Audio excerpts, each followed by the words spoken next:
Sensiz olmuyor, güneş doğmuyor.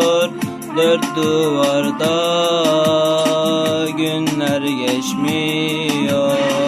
Zalim kullar beni ya erken aldı.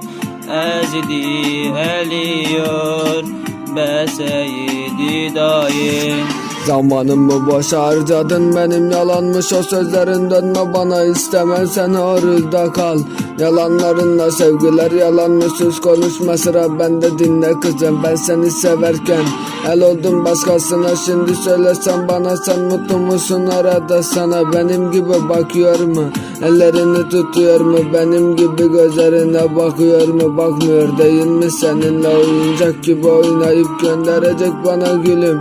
Seni silme kolay olmadı ama yine seviyorum ve hiç pişman değilim. Seni seven kalbime gömdüm yarım, sen nasıl bıraktın, sen öyle kal sevgili. Bu dünyada gerçek seven yok mu?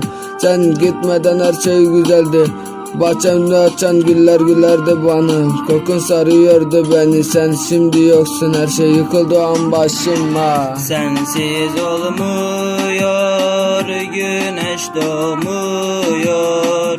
Dört duvarda günler geçmiyor. Zalim kullar beni ya erken aldı. Ezdi eliyor be Seyyidi dayı. 01 Adana, Adana Style'a Doğucan, biz her zaman buradayız. Gül bahçesi mekan.